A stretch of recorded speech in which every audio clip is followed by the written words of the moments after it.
So I'm tearing down this BMW N20 4-cylinder engine. Now these are notorious for timing chain guide failures. I've got the valve cover off and I just wanted to show you this contraption of the BMW Valvetronic system. So we've got the regular camshaft, but then there's also this eccentric shaft.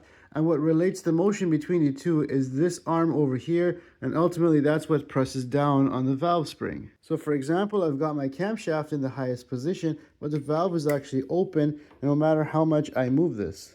Now the position of this eccentric shaft is controlled by this worm gear over here, which is connected to an electric motor. And by controlling the electric motor, you can control how much the valves open, and therefore you don't really need a throttle body. As I turn the motor, you'll see that turn. And you'll see how that middle arm relates to two.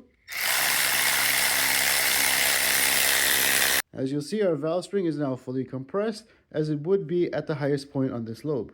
So I've got the engine apart a little bit more. I took the turbo off and you can see that there's a little bit of play on that turbo.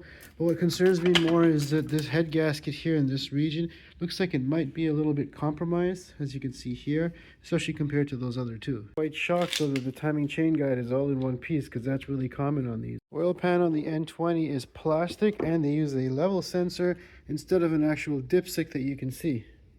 The bottom end on this looks pretty burnt out. Well, I got the bottom end apart and I literally had to peel these connecting rod bearings off. Look at how cooked they are. You can see even the connecting rods themselves are very, very dark. A couple of the connecting rod bearings I couldn't even get off there. This is definitely an issue where it was ran on no oil at all. Now they say direct injection is great because it helps you pollute less, but can you explain the back of these valves? This is pretty nasty. Make sure you stay tuned for the full video because this engine is in most modern BMWs that you see passing by you on the road.